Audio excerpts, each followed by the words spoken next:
perspective and all that, getting hit multiple times coming out of that bike section. More drivers coming to blows.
Greetings, race fans, and welcome back to the inaugural season of Sim Racers Group Formula 3 Racing on SMB. JR Gregory here with you on the call. Beside me in the commentary booth, my partner, Charles Boshell, and tonight's producer, the man, the myth, the legend, Mike Braun. After back-to-back wins by Adam Thompson and Imola and Gilles Villeneuve, we're back across the pond to our third consecutive Formula 1 track, Spa-Francorchamps. The track is located in the Belgian countryside outside the municipality of Stavelot.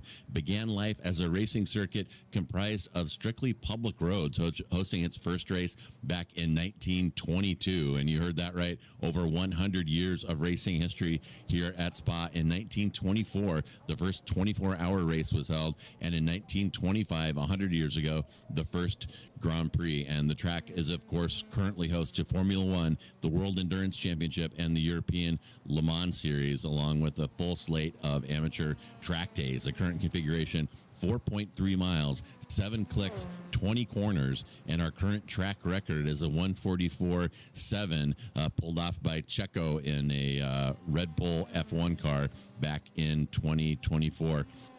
So, Charles, these F1 cars and their drivers have been performing absolutely beautifully so far in this young season. And tonight, we're going to let them off their leashes for some killer drafting and long straightaways. So what are your keys to tonight's race? Yeah, JR, it's going to be a fantastic race. And tonight's keys are, as you said, The massive drafting is going to keep the cars close for a while until we start seeing some mistakes by some of the drivers.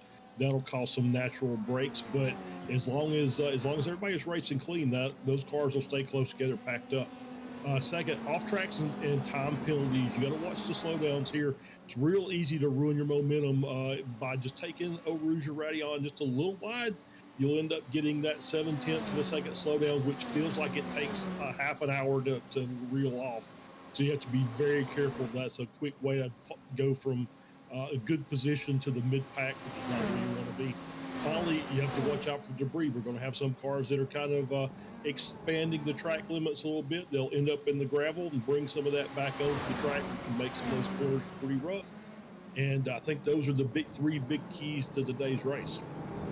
Yeah, definitely a lot of kitty litter around here. There's a significant motorcycle schedule here at Spa, and those deep gravel traps designed to give those cyclists a break when they have problems. And one more thing I want to mention here, Charles, you mentioned the draft and these long straightaways. Another very important thing to master here at Spa, and the Kemmel Straight is a good example as we watch these two cars. Yeah, head down the, no, I'm completely wrong, but the Kemmel Straight, these cars are going to get the draft, and you're always going to have the draft. You're always going to have a speed advantage. And for the car in front, it's very easy to defend by covering the inside. So we're going to see a lot of inside defenses into Lacombe's and also coming off of Blanchimont heading into the bus stop. So the key to success here at Spa is mastering the outside move into both of those corners. It is possible with a car covering the inside in front of you to take the outside line, break deep, and beat your competitor to the second apex. And I promise you that you're going to see it here tonight. It is absolute necessity to claim any kind of mastery here at Spa Francorchamps. And hey, iRacing developers, I would love it if I could set up a test session and throw down some cones and cone off that inside entry into Lacombe and practice that. It would be a great teaching tool. So I know that iRacing developers are out there and they're hanging on my every word. So you should expect to see those cones added to iRacing sometime in the very near future. But yeah, this is going to be a fantastic race. And I threw down some laps out here, Charles, and the one other thing I wanted to mention, these cars are very, very grippy. They have significant aero, significant mechanical grip, but I was a little surprised at some wiggling through Puhan. I was expecting these cars to be completely hooked up. I didn't even really, I just lifted a little and turned in, and it went from Puhan to holy Puhan. So we're going to keep an eye on the action through there. These cars much more loose in the rear end than I was expecting. It may be related to the setup. I don't know. It's a fixed setup situation. Might be a little bit too much rear bar or not enough wing, but there was some unexpected excitement for me in Puhan. And these cars are pretty slippy, pretty slidey. We saw that at Imola, and I think learning to drive with some significant slip angle is just a fact of life with these F3 cars. Yeah, absolutely. If you look at that entry, that's a pretty good run through there by Jason Cotcher. Is that outside the line has got the that curbing that's got like that little drainage. You can see it right there on the right hand side of your screen. Got a little drainage area in that curb, and if you get over into that on that right side curb, especially coming down into Puhan, it is a little difficult. So you have to be careful through there. The curbs are not generally a factor here, but you still have to treat them with some respect. Yeah, absolutely. Track limits critical here, as you already discussed. And the practice session winding down now. We're going to launch into a 15-minute open qualifying. And I think I hear Mike telling me he wants to show the points. And there they are. I already mentioned Adam Thompson, back-to-back victories, sitting up top with 103 points. And notably, Thompson not in attendance tonight or next time, I understand. So going to give a little breathing room to a couple other competitors. Case, Mikovits, I'm looking at you, Eggert, Paborgi, De Silva. They're all going to have an opportunity to collect some points here without Thompson hogging the top of the the top of the standings. I'm sorry, Mike. Could you scroll that back up as I was blabbing away there? I didn't read the the standings, but there they are. You had Thompson, Case for Mikovits, who's your top three. Then Jason Green, Eggert, Poborji, Tyrone De Silva, Jason Cotcher, Josh Corwin, and Skylar Vicroy are your top 10. Then it's Duval, Oladipo, Velasco, Aaron Van Wagner,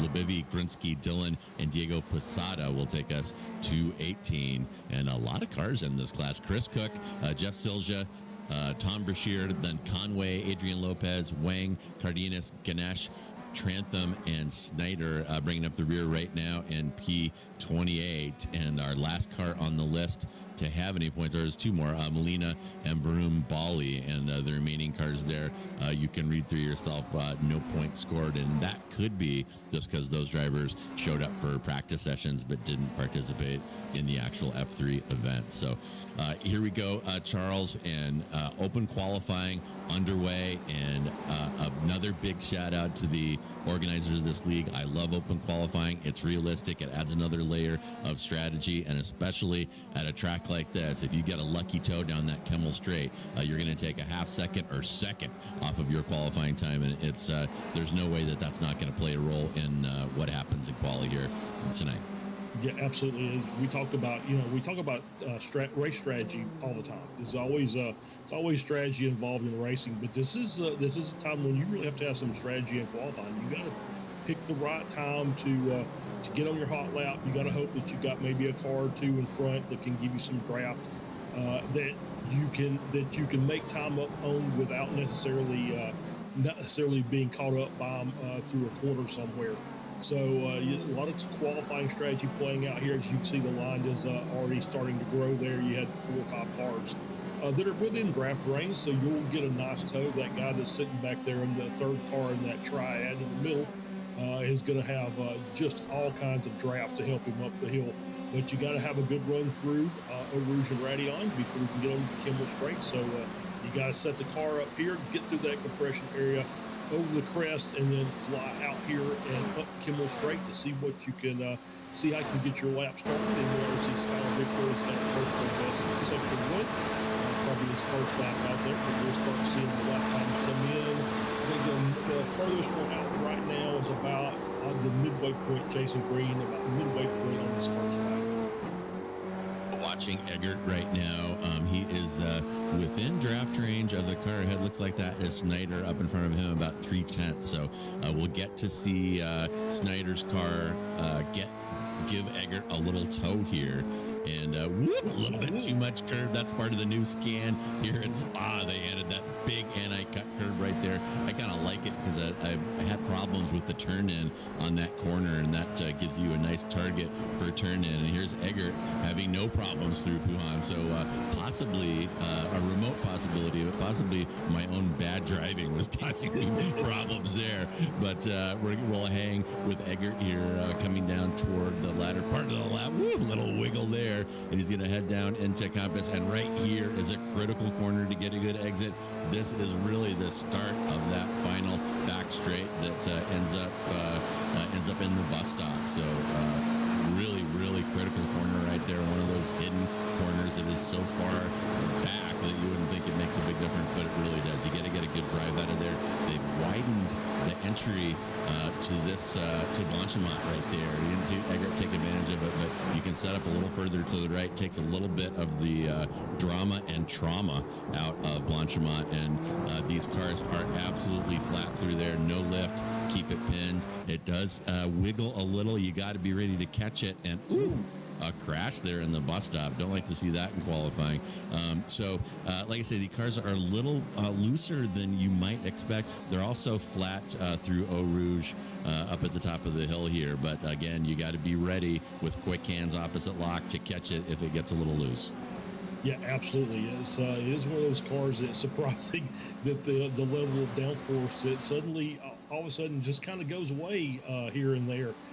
So you have to be very careful, be able to have quick hands, catch those slides as you encounter them. But I think most of these guys have got a good handle on it. JR, I won't pick on you because skill issue is always the last excuse for the driver, right? We never want to say it's a skill issue problem. It's always we got a bad setup, or tires weren't prepped right. You know, it's always something else other than just not being able to get through a corner. Yeah, and time's coming in now, just starting, and I sometimes get perplexed by the start finish, or the start line and finish line are in different places depending on the track configuration. But we are getting sometimes currently Eggert from green, from De Silva up top, followed by Vickeroy and Bali, and they're the pole man right now. Eggert is running a 2:12.6, and I think we're going to see those times significantly quicker. I'm pretty sure we're going to be seeing some 2:11s by the time this one is done. And yeah, I see these cars kind of piling up there a little bit on the entrance to Lacombe. Probably not going to want to pull passes on people during qualifying, just kind of as a matter of courtesy. So, but we are going to see some contested entries into that corner tonight, to be sure. Yeah, absolutely. And that was, I can't remember the guys. Lopez, I think, was the third car in line there and picked up 2/10 coming up the hill on the car in front. And just basically, there's Bali around. I'm just going to say that's a little bit of brake lockup as he was coming down there in the bus stop chicane. So obviously there's going to be significant tenths of seconds gained by being in the draft here. And once again, it's always just about timing, about getting the run at the right time with the right cars around you. And we'll see who ends up getting it. It's Vickeroy, Eggert, Green, 2/10 of a second separating the top three. And my guess is we'll have, I don't know, probably 15 or so cars within a second of pole by the time it's all done. Yeah, I imagine that's right. And as we watch them go through La Source, which is that hairpin right before this long straightaway, it is an absolute blast attacking that corner in these cars. I'm used to driving GT3 cars, a little heavier, a little pretty similar power to weight ratio, but not a lot of mechanical grip at those low speeds. And these cars, you can just shoot through Lacombe in kind of an alarming pace, and it really helps you get a run. Just like any other corner before a long straight, Lacombe critical to get a good drive out of there, and you can go through there a lot faster than I was used to as a GT3 driver. Yeah, I can believe that. Yeah, that's kind of one of the hidden things that a lot of these open wheel guys don't think about is sometimes the fastest way through that corner is, or to get a good run on those long straights is basically taking it a little easy on entry. You just want to maximize the exit out of a corner like La Source, so you get the best run possible up the hill, because that you might lose a tenth just kind of being easy on the entry of the corner, but you may gain 2 or 3 tenths down the straightaway just by being able to maximize your pace up the straight. Yeah, too, right. And if you go in slower and diamond off that corner a little bit, you get on the power sooner. And that's really what La Source is all about, getting on the power as early as possible. And it's a little bit of a balancing act. Get on it too early. These cars will spin on you. I haven't seen it so far, but as the red mist starts going and people start clawing for those extra tenths, we may see that during the race. And as expected, Stephen Case has jumped up to the top of the order right now, sitting on a 2:12.2. So it's Case from Green, from Vickeroy, from Eggert, from Ganesh, and still about 6 minutes remaining. These tires are kind of just now getting into their sweet spot, and kind of hard to tell with all this traffic and this many cars who has a draft buddy out here. But I'll tell you, if I was in this race, I would have a friend out here. We'd be on comms together, and we'd be planning making the most of this long draft, especially right here. Yeah, absolutely. That's kind of interesting. Jason Green out there, he's only about basically 10th second off the pole. He's not got a car anywhere around him. He's just basically out running laps by himself. And if he's running that kind of pace by himself, if he ever gets in a tow of somebody, he may just kind of vault himself up pole position by a couple of 3 tenths, and it might be hard to catch him. Yeah, too right. And taking a look at Case there, and the name of the game is smoothness, and these F3 cars, smooth inputs, and Case a maestro behind the wheel of this thing, and we'll see how he lines up Blanchimont up here. As I said, they've widened the entry, and you saw him take a little advantage of that there to take some of the drama and trauma out of that corner and see what he does in the bus stop here. This is another kind of time hole. If you get the bus stop right, you can pick up a couple couple tenths pretty easily. Get it wrong, you can lose a half a second in a heartbeat. And to see if Case improves that time, he does. He is tickling those 211s that I promised you, only 34 thousandths away from breaking that 212 barrier. And with 5 minutes left, pretty much guaranteed that we're going to see a couple 211s at the top of the order by the time this one's over. Yeah, I think you're right. Yeah, it's just sitting there thinking about the bus stop chicanes. We're watching Jason Green come through here. And you're right. You want to get as close to that curb on the right-hand side as you can. And then on your exit, what kills your momentum is that outside curb. It's not necessarily, there's not a lot of grip there. So, if you're driving a GT car, they say the best way is to just get your right-hand side tires over the edge of it, so you're not trying to put traction or put power down on top of it. And I think these guys are getting away with it, but it's one of those that you have to be very careful of. You have to be very smooth on that throttle. Yeah, and putting the power down, definitely critical, and also just kind of fighting the geometry. Like any chicane, you're kind of giving up the ideal line on the first part of that chicane in order to get a good exit from the second part, and very, very tough to do that consistently. And these cars have so much grip, everything, even in those low-speed corners, everything happening pretty fast there. And who we're looking at there looks like Neil Day. And that is going to end his day in terms of this lap, dipping that wheel in the grass, strict scrutiny on qualifying. So that's going to invalidate his lap. And up top, we're still looking at Case, Eggert, Mikovits, Green, and Vickeroy. And Mikovits within a stone's throw of that 211, Case within a stone's throw. And Charles, as you predicted, looks like the total interval right now, as it sits, the top 15 cars are within 1 second. So that is a pretty tight field with a long lap like we have here at Spa. Yeah, absolutely. And it's kind of what you expect on a track like this is it's not as compact as some of the shorter tracks like we've dealt with already this season, like Montreal, where it's, you'll end up with or I say, won't even use Montreal as an example, but top tracks that are a little bit shorter, your lap times are going to be a little more compressed because obviously it's a shorter lap overall. This is just, you can see the guys are out there really trying to work together for the most part. As again, I said, Jason Green and actually Stephen Case also not really using any draft around him. It's just that's basically a solo qualifier. He's got some clean air to work with.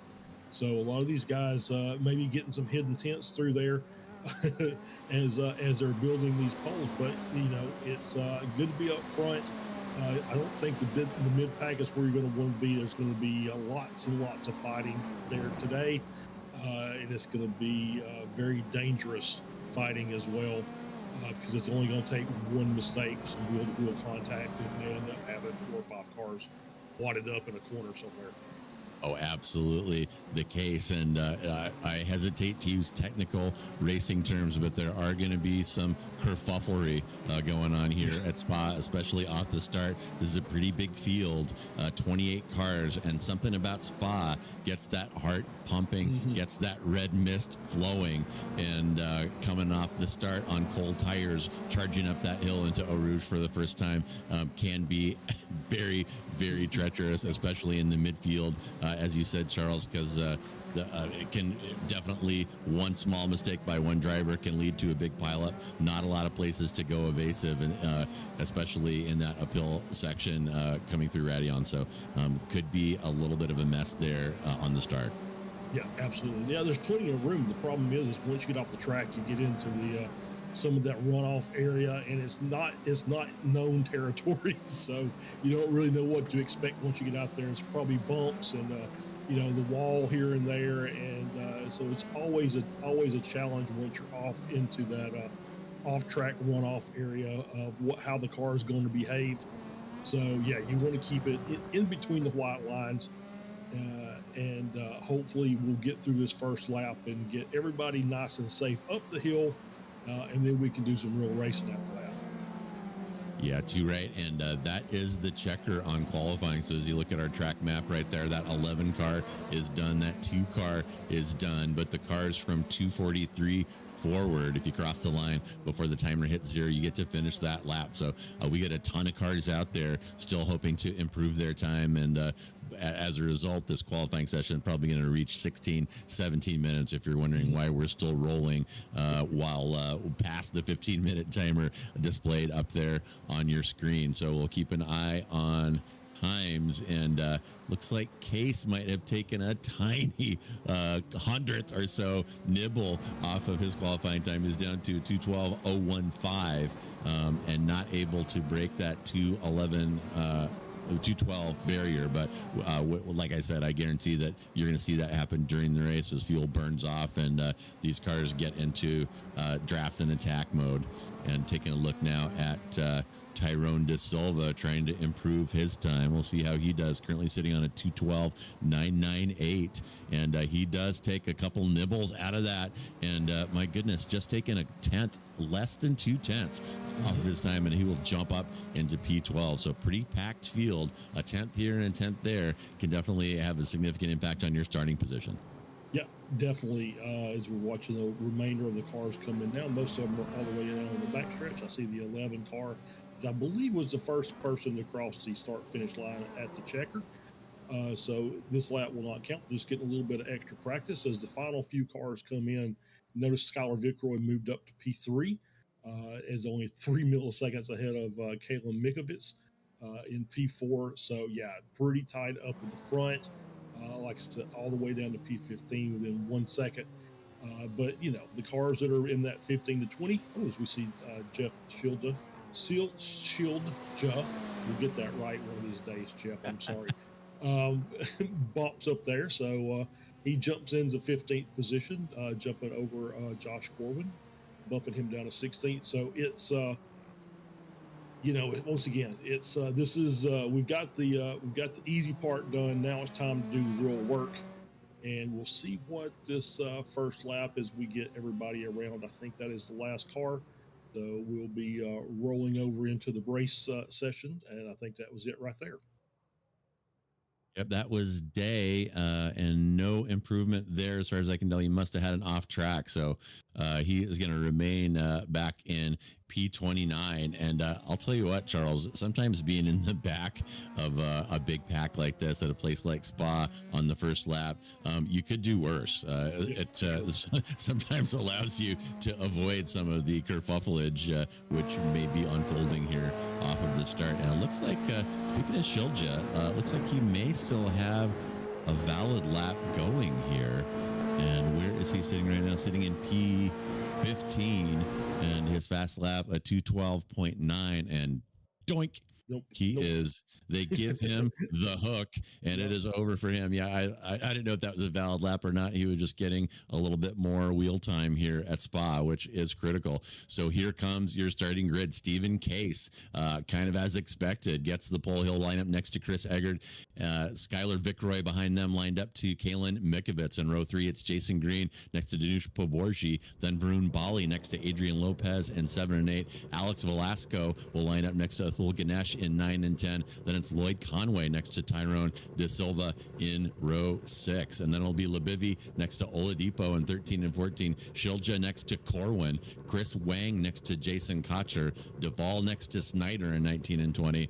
Then it is Gru, despicable as he is in P21, next to Posada. Then Cardenas next to Brashear in 23 and 24. Chris Cook will line up next to Vase in 25 and 26. Then it's Hagan next to Dylan, and Neil Day next to Aaron Van Wagner, who I didn't see qualifying. I guess he is on the grid, though. So, yeah, Van Wagner will bring up the rear in 23.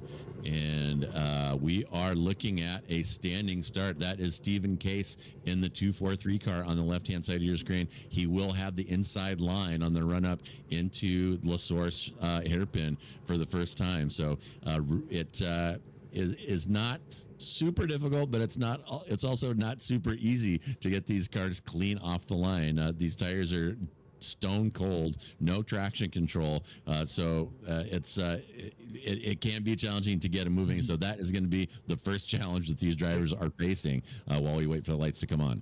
Yep, still waiting on Lopez to grid up. I think he's waiting until the very last few seconds. But yeah, that's the first challenge is let's get the car off the line in a straight line, headed the right direction. We can get all 30 of those cars to cooperate. We've got a good chance of having a good start here, and we can get through turn one, hopefully.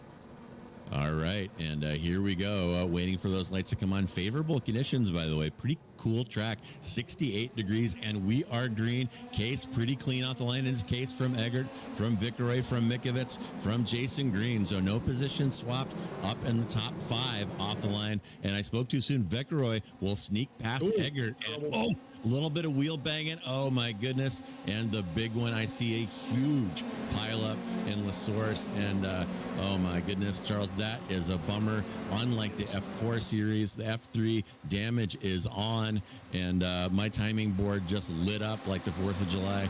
And there are some drivers that are having to take a tow right off the bat, and that is a real drag. And here comes Stephen Case heading into La Source for the first time. You saw him covering the inside. You saw Vickeroy sniffing around the outside, and as I said, that is going to be a critical move, and we are going to see that before this one is over. Case will lead Vickeroy, Mikovits, and Eggert down the hill into Brussels, and Case kind of leaving the inside open here. Vickeroy going to take a little peek. Vickeroy may be squeaking past.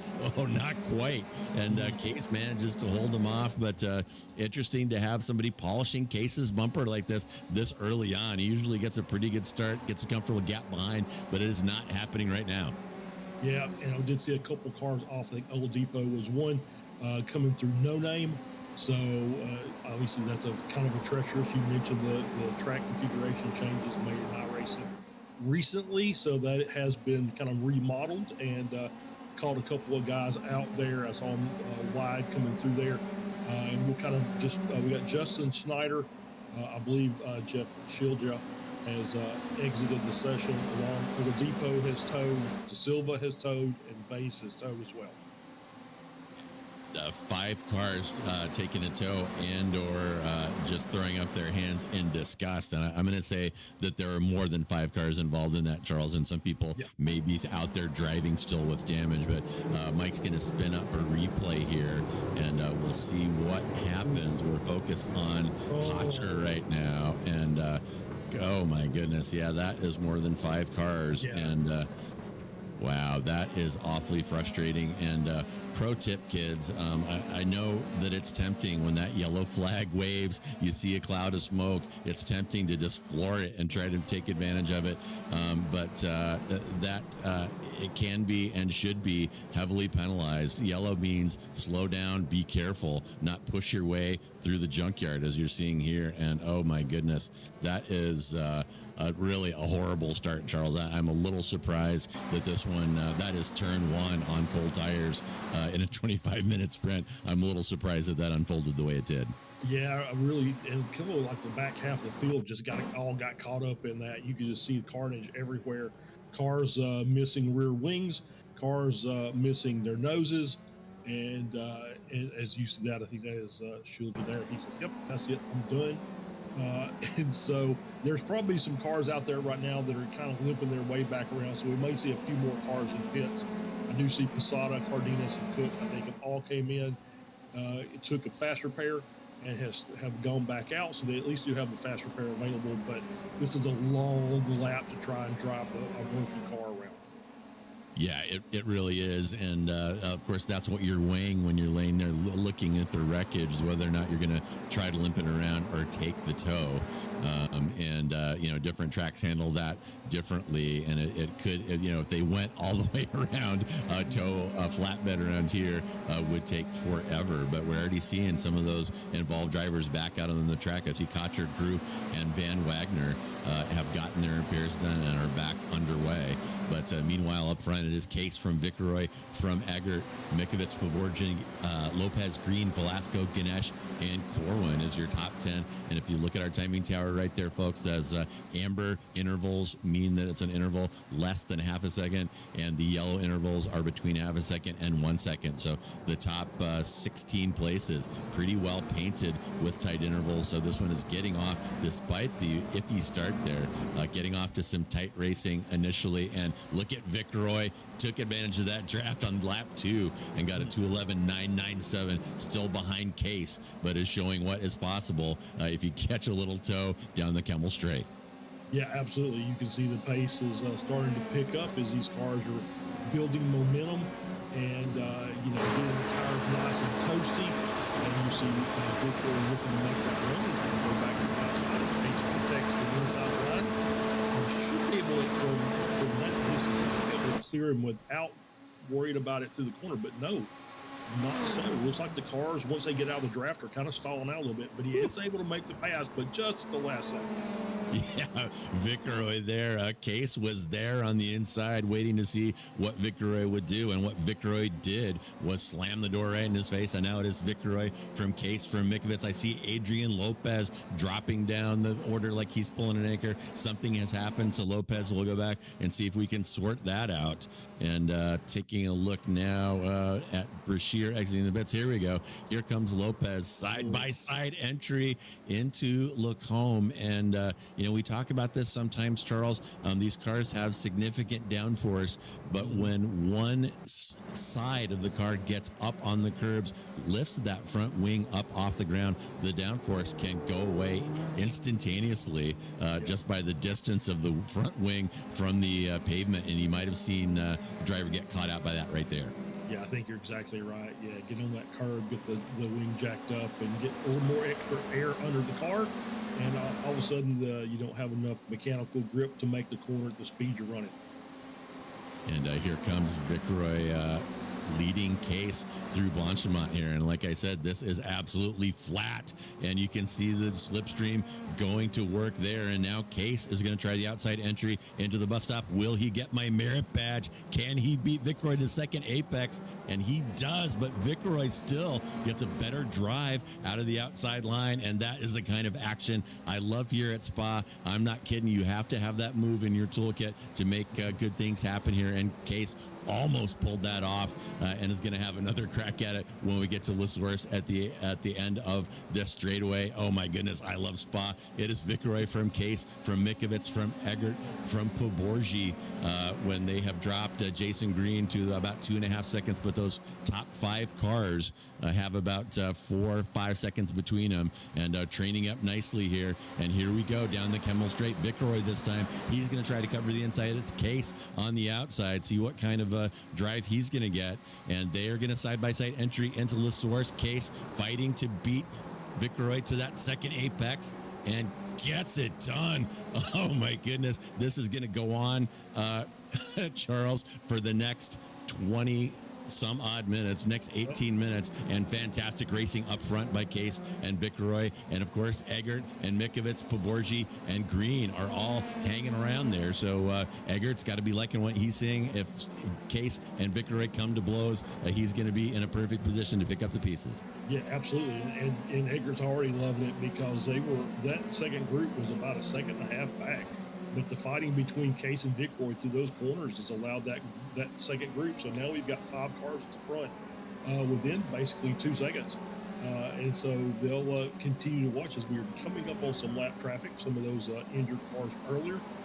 We'll see how they're going to be able to navigate that. And then now Jason Green sitting back there in 6th is desperately hoping this fight will continue to give him a chance to get back up. Yeah, the fighting definitely causing these cars to train up. And I'll tell you, when it comes down to the end, when you have a line of cars this close, anybody 1 through 5 could have a crack at victory here. Very easy to get twofers with this big slipstream down these long straightaways. As we see Case leading Vickeroy down into the bus stop, they're all going to take a breath here and take a normal line, go nose to tail. And it may be in their best interest right here, Charles, to breathe it here for a second, cooperate for just a second, and make sure that they're well clear of Green behind. Green wants to catch up, and that doesn't help any of them. No, absolutely not. And yeah, that's exactly right, is you don't want to fight side by side through multiple corners. And, I think it's kind of the opposite. Normally, the guy that's leading the race on the last lap has the advantage, but I don't necessarily think it's a good thing here. There's too many opportunities for those cars behind to just draft up on you and make a pass.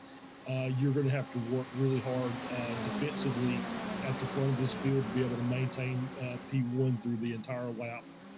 So maybe P2 or P3 may be the better position tonight. Oh, and there's Viceroy trying the outside of the source again, slamming the door in Case's face. And Viceroy sending a message here that the door is closing, even if your fingers are in there. So you better keep them out. And Case taking a little bit of a wide path there through Brussels as we head down toward Puhan. And let's just stay with these guys for a second. And I'm really kind of doubting my driving right now. I was really having some struggles in Puhan earlier. And let's just keep an eye on those rears. And yeah, no wiggle, no nothing. So they look pretty well hooked up. So it's Vickery from Case, from Mikwitz, from Eggert. And you saw Eggert wanting to take a crack at Mikovits the last time down the Kemmel Straight. So we have a couple of pairs of cars here fighting for P1 and 2. Oh, and there's Case. Case, big problem there. And unusual place to get loose right there. Must have gotten too much curb, and Case is going to drop down into P3. And Vickeroy, now is his chance. That interval, 1.5 seconds. And if he can put down a couple of heaters right now, he is going to be in the catbird seat, breaking the toe of Mikovits behind. Yeah, he wants to make this next lap the fastest lap of the race, even if he's up there driving by himself. He wants to try and keep that draft unavailable for the cars behind. And so Case did a good job of just keeping that car out of the wall. But yeah, it was kind of a weird place. Oh, now contact. Contact between Case and Poborgi, I believe. Yeah, that was Poborgi. Wanted to give Case a try down the inside of the bus stop. A little wheel contact. Thankfully, no damage there. But Case is just dropping like a stone at this point. That'll drop him down into P4. And we'll take another look at that one. Or will we? There we go. Yep. Oh my goodness. Yeah, there's Case's first little incident there. Going through, I guess that's Compass there in 13 and 14. And then later on in the same lap, that's Poborgi stuffing it inside, and maybe a little optimistic, maybe going in a little hot there. But like I said, thankfully, both of those cars seem to have survived that encounter. But it's Vickery from Mikovits now, from Eggert, from Case, from Jason Green, who has gotten past Poborgi. So Case now looking at, my goodness, about a 4 or 5 second gap up to Vickery. And when he took this grid here today, Charles, in pole, he had to think that he had a good crack at a victory here, but it's kind of been one thing after another 12 minutes in. Yeah, I think you're right. And I'm sure he's kind of thinking, all right, well, let's get, now that we've got that lap out of the way, let's focus back in and get back to the purpose of what we're here for, is winning this race. So yeah, he's got work to do. Obviously, he's going to have to first get up to Eggert and get that move made, and slowly just kind of chip away. He's still got 12.5 minutes, still half a race left. But I think the incident there in the bus stop chicane is a classic chicane error. I think Poborgi came in very, very narrow and to that first corner, and wanted to try and shortcut over to the apex of the second part of that, and just basically pushed out a little wider. And Case was there and was the benefactor of the contact with the wheels. Yeah, but Poborgi definitely owing Case a little more room to his outside there. And by the way, Charles, Vickery heeded your call for some heaters here, and he has now extended that gap to 1.7 and thrown down the fastest lap of the race with no draft. Well, though, I guess it's possible he could have caught a draft from a back marker, but 2:11.693 for Vickery. So he heard you, and he's going for it right now. And speaking of going for it, there's some dicing going on right there. That is Conway with Wang, and that's Wang behind and Velasco ahead. And that almost got a little messy right there. I'm not really sure what was going on, but looked like somebody was struggling through Blanchimont. Yeah, it's too wide through Blanchimont there. I'm just kind of wondering if maybe the inside car, as we're going too wide through some of these corners, is maybe getting some air pulled off of it from the car on the outside, and maybe that's why we're seeing a little bit of struggle through some of these too wide situations. Well, and Blanchimont, I mean, you definitely can go flat through there by yourself.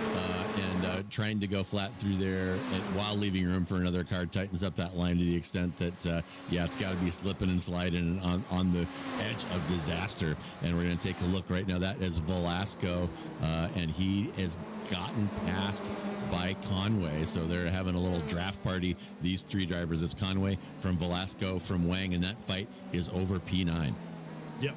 and that's I think these guys will just keep doing that, and I'm sure Wang will want to get up there and say, hey, I want to get involved in this as well. Let me get up here and make a couple of passes, because that's the really fun part of racing, is when you can get those cars on a track like this and just draft and make moves, and everybody's keeping it clean and giving you racing room. And then you'll get passed again, but it's okay, because you'll have another opportunity the next time. So looks like a few of these guys in the mid pack are having a good time with the race, and just seeing where they're going to end up at the end of this. I'm watching Stephen Case hasn't really caught up very much to Eggert. He's still about 9/10 of a second back, so he's right at the edge of that draft range. I think the draft for these cars is about 1.2, I think we said. So he's right at the edge, but he's not getting really enough toe to make an impact yet. But, still got time, and he's making a little bit of headway coming through the chicane for sure. Yeah, and he is within sniffing distance. Got it down to 0.8 there in the bus stop, and if he gets a good drive out of the source down here, he will be all over Eggert by the time they get to the end of the Kemmel Straight. So definitely a bonus of driving it. Oh, and there we go. My goodness, Eggert getting camera shy there, and laying down the power a little too strongly, coming out of the source, lights up those rear tires, and Case back up into P3, and now Case looking at a very difficult 3.2 second gap to even get close to Mikovits and Vickeroy, 5 seconds away at this point. And Case would love to know what is in his head right now. Oh, and by the way, Eggert's still right with you, and he's going to try that outside entry into the source. They're side by side through the first corner, through the second corner, and Case is going to have the advantage into Lacombe. They're still side by side heading down into Brussels, and Case will cover the inside. But Eggert not laying down after making that small error and letting Case through. He's letting Case know that his car still feels fine, the tires feel good, and I'm ready to keep fighting. Yeah, absolutely. And I thought he was going to make a move coming out of Lacombe there. That right-hander, they just kind of crossed him over, and was like, oh, is he going to make him run down here? And just couldn't quite do it. But yeah, he's definitely keeping Case's mirrors full. That's for sure. Yeah, he absolutely is, and a pretty good run. What are we looking at right here? It looks like Lopez now, and he is in quite a fight. Look at those intervals. It's Wang from Lopez, Velasco, Duvall, and Dillon. That is 5 cars with just a couple of ticks between them. And as Mike shows us the positions lost and gained in this one so far, how about Dillon moving up from P28? He's picked up 14 positions in P14, and whoops, he saw somebody in the kitty litter there. And sure, some of those were due to incidents, but that there were some legit passes in there as well. So Dillon putting in a good drive. And meanwhile, like I said up front, it's still Vickeroy from Mikovits from Case. And Vickeroy doing a good job managing that gap. It's about 1.6 behind, jumping back to Velasco. Now he's got Adam Duvall behind, heading down to the bus stop, and behind Duvall is Dillon. And those cars are super trained up, and they are going to be trained up coming down through Eau Rouge and onto the Kemmel Straight. So more fighting ahead, and action-packed as we are expecting here at Spa. 18 minutes in, about 7 remaining. A lap 9 just getting underway. Yeah, and I just kind of looked at the timing and scoring, and Dillon's last lap was about a second faster than the guys in front, Duvall and Velasco. And so, all that fighting between those, as you see, that car's had some modifications made to it, and he's still out there running. That's Velasco's car. Looks like it's missing the side pod there on the left-hand side. I'm not really sure I've ever seen that before. Yeah, it's completely missing the side pod and the cover. So obviously running some advanced aero techniques here, and but managing to keep up in the top half of the field. Yeah, that's interesting. And Mike pointing out maybe some additional cooling, but man, he looked pretty wiggly there, man. Those side pods are not just for looks. They do have aero function, and a big wiggle there makes you wonder if that car is going to be able to keep driving like that for the next 6 minutes. And here we're going to take a look at Brashear taking a run at Cook, coming off of that Kemmel Straight into Combs.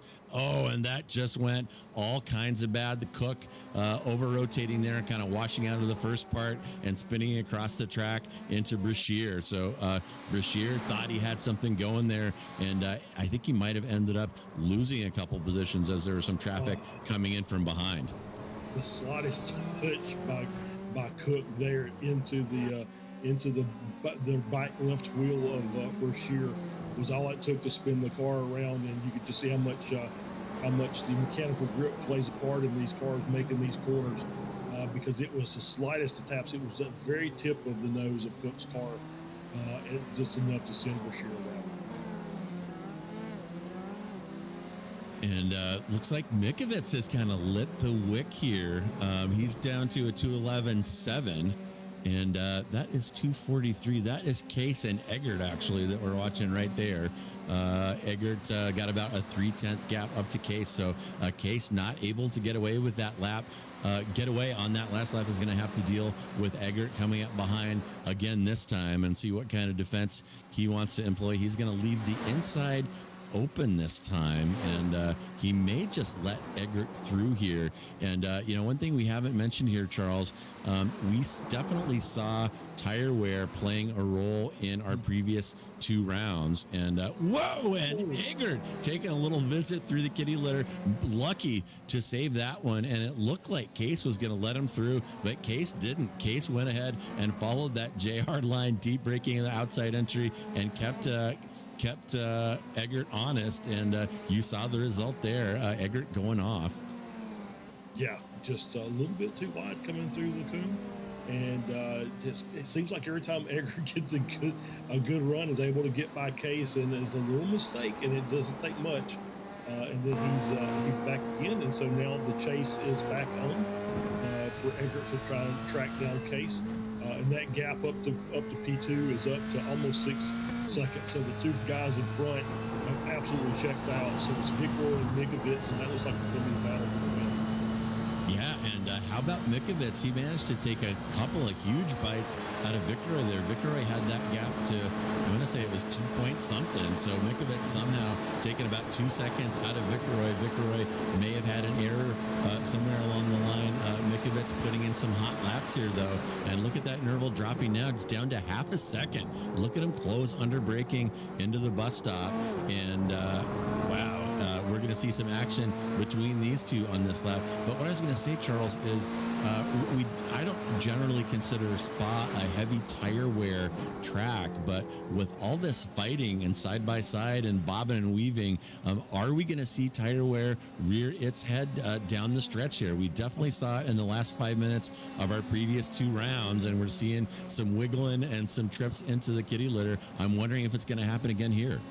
I think you may be right. I think we're starting to see some of the guys slipping and sliding a little bit, because you are putting a lot of work into those rear tires. Even at a track like this, they've got to get that corner, and you're just expecting them to just lock down when you get back on the throttle.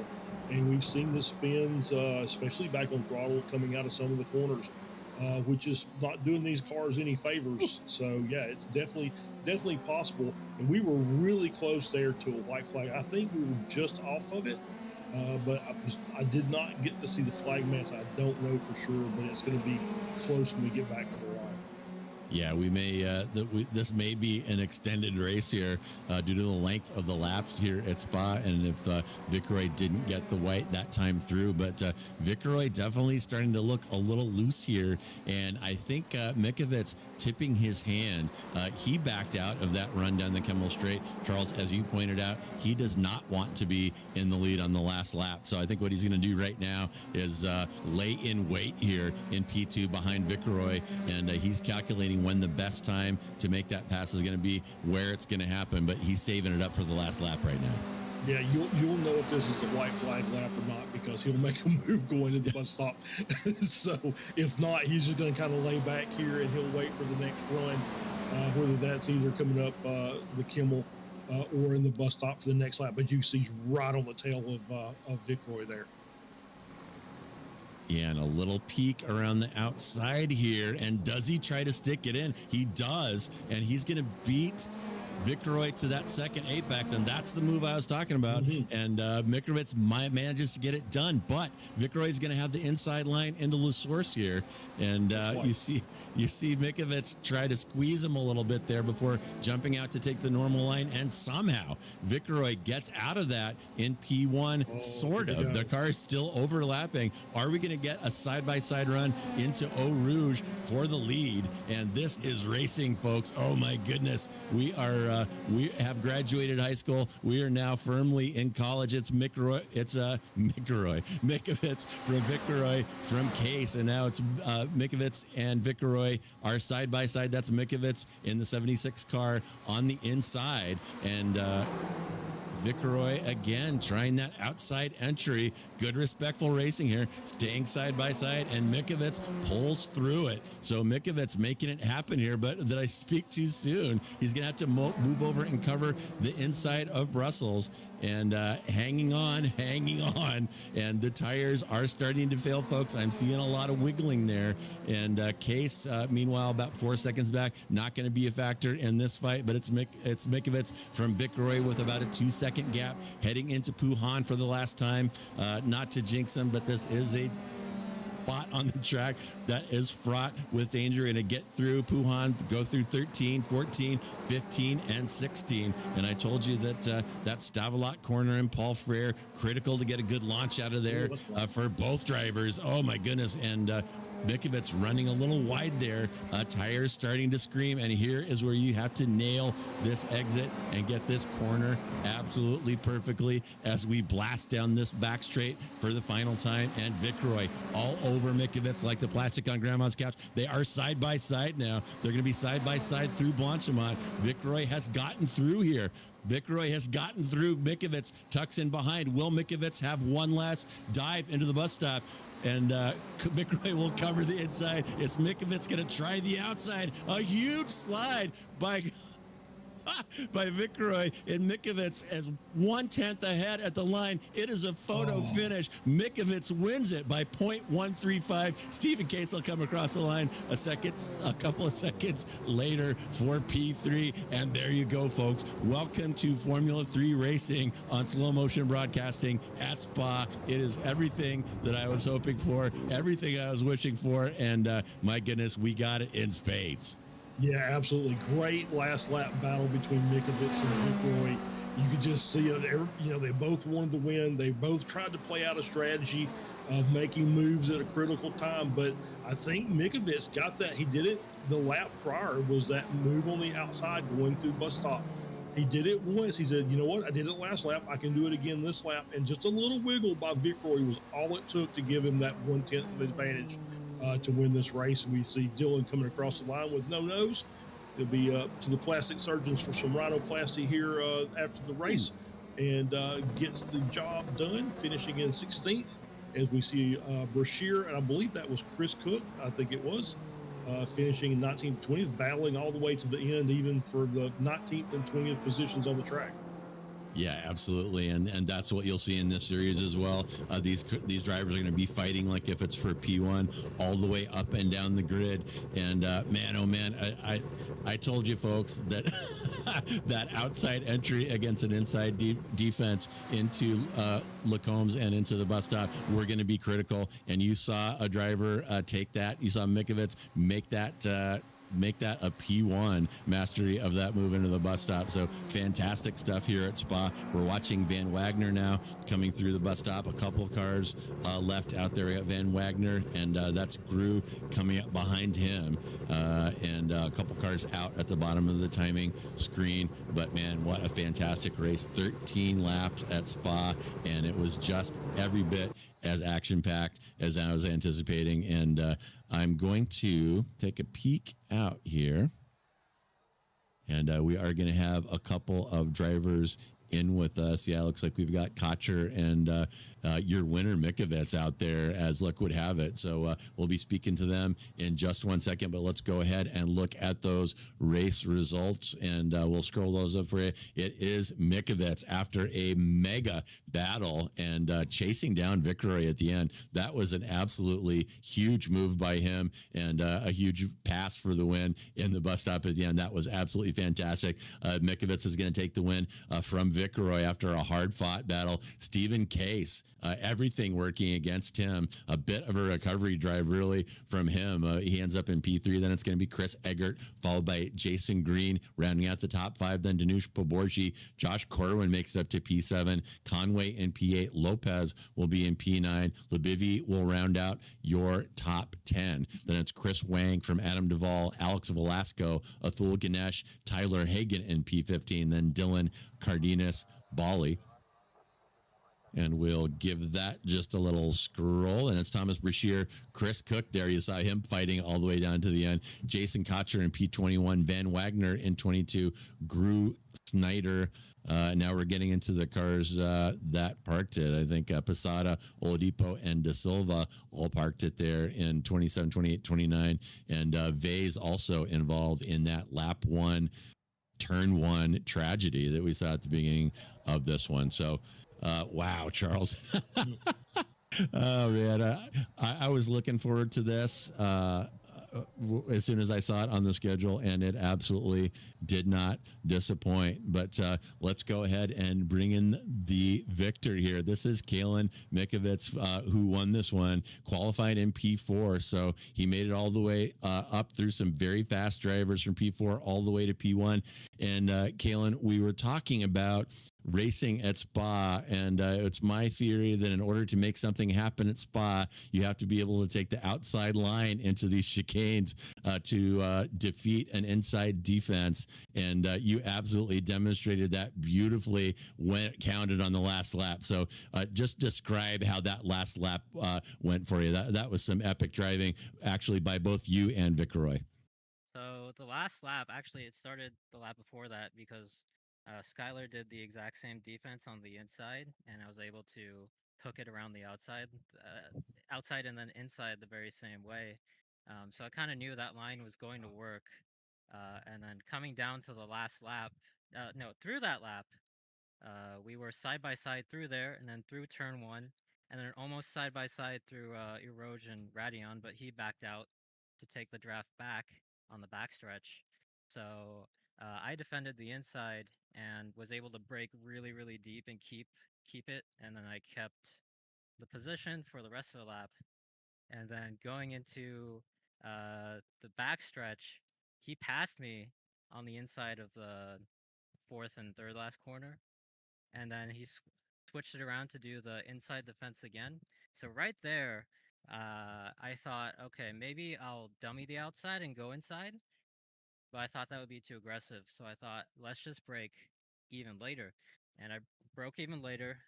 Brake bias was way too far back. I was counter steering, hoping to make the corner, snapped it, turned back in, gassed it, and I knew once I had that second apex of a chicane, I could just floor it, and I'd be good. So that was an amazing race. Kudos to Skylar. I think he drove a really good race. I was kind of lucky to catch up to him, and I'm really thankful that he, raced me clean, and that was really, really fun.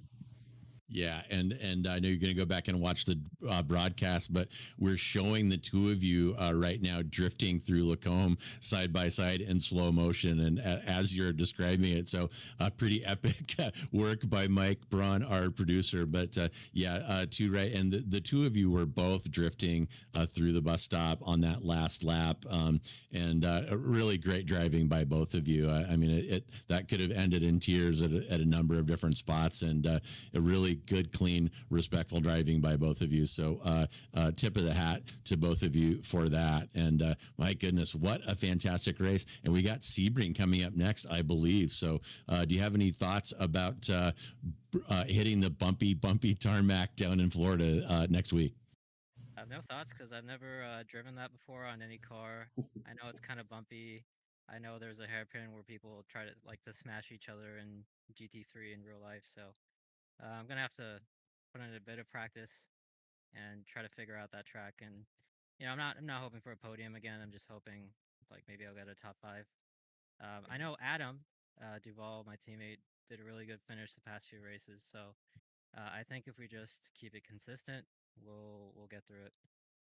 All right. Well, fair. And Kalen, a fantastic drive again. Congratulations on the victory. And as we wrap up, is there anyone you would like to thank or give a shout out to today? I'd like to give a shout out to the SME team. You guys keep it really interesting, provide some really great commentary, and I think I really enjoy watching the broadcast after every race just to see how others' races went. So thank you so much for your great coverage. All right, well, it is our pleasure, Kalen, and you got plenty of camera time in this one, so you are going to enjoy that replay. So I will let you to it, and again, congrats on that P1. Thanks.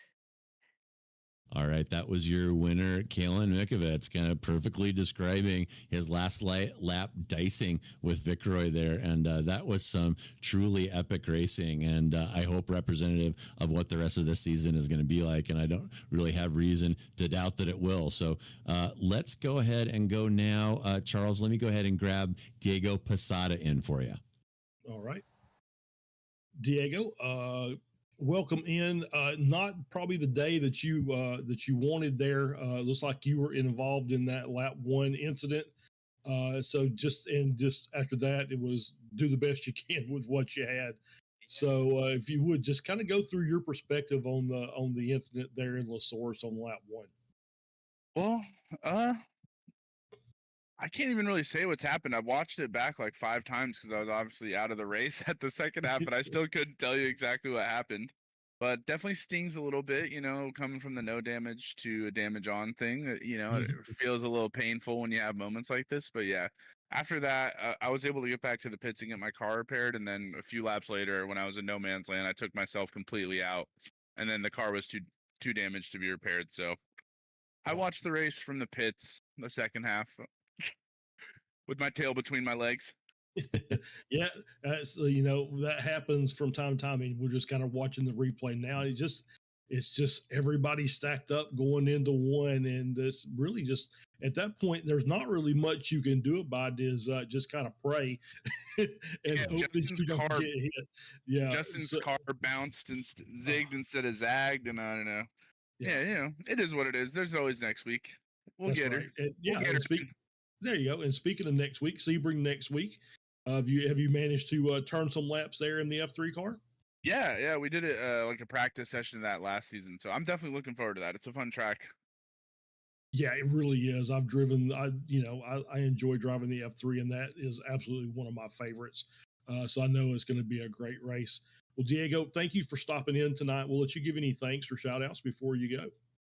Thanks to you guys, and thanks to Jason hosting this every week. It's a ton of fun. I've been coming here for a couple of years now, and I hope it goes on forever.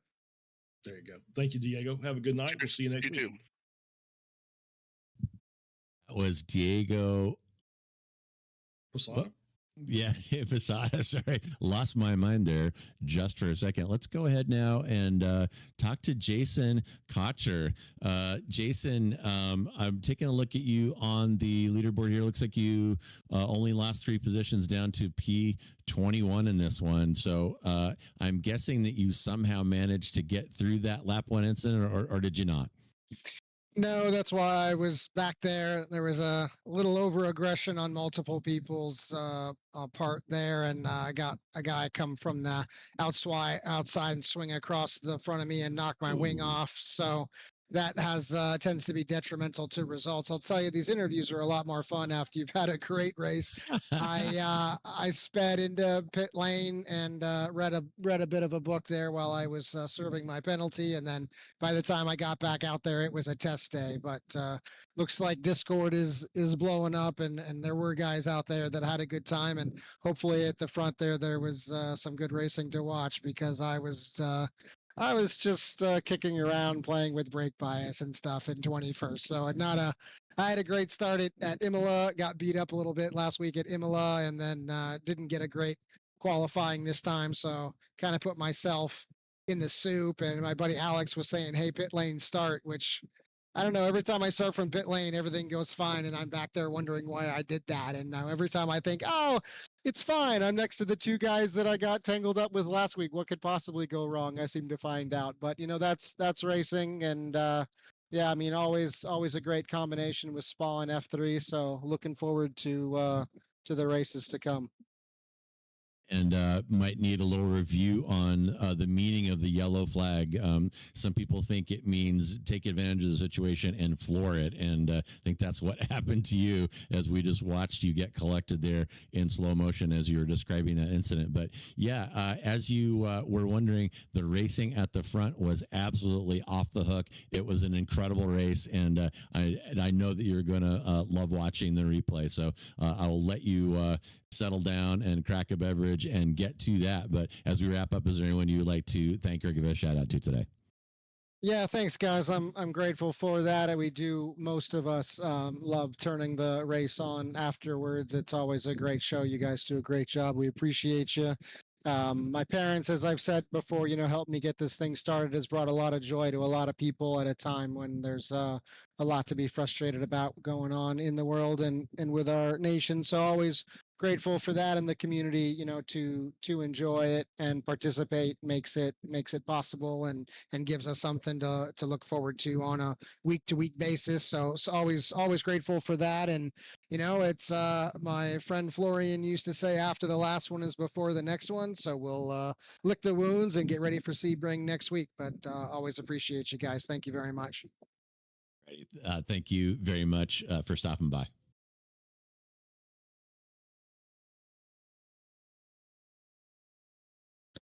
And that was Jason Cotcher. And Charles, we got one more driver waiting to talk to us, and I'll bring in Thomas Brashear. Thomas, welcome into the broadcast booth. So looking at yours, and you finished 19th, kind of looks like you were involved in that turn one incident as well. So as we see you here, we're getting the replay where you're kind of on the outside, and the next thing you know, there's cars where they weren't there before, and you just kind of ended up in the middle of it. Yeah, 100%. Howdy, guys. And that first debacle in the beginning was definitely interesting. I think I got rear-ended. Like, I got tapped in the beginning, which kind of threw me forward. And then as I made that turn, I saw two cars sideways. A car was going over another. My buddy to my left had some unfortunate thing happen to him. So it was kind of like survive. I went onto the gravel, and then I almost had a really bad rear entry coming back in. When I was watching the replay, I was on the brakes, but my momentum kept me going forward. So luckily I didn't ruin anyone else's race, but it was definitely a spectacle to see. Yeah, it was from our perspective as well. But you ended up finishing 19th. You were up 5 positions, and we caught the end of the race, and you were having a quite a good battle there with Chris Cook on that last lap. Yeah, I had an incident with him prior. At, I believe, Les Combs. Mm-hmm. So I was trying to claw my way back. I saw towards the last lap, he made a mistake. So I was like, it's do or die for me. And at the end, I was like, I just laid on the brakes, pray my wheels aren't shot, and see if I can make it. And I made it. So that put a smile on my face. I got one place higher, but I know for myself, I should have probably done a little better. I pitted early in the race because I thought I had some damage that shouldn't have. So that was like my biggest mistake. But overall, I'm pretty confident in myself for today. Awesome. So next week we have Sebring, and have you managed to run any laps there? What do you think about the combination?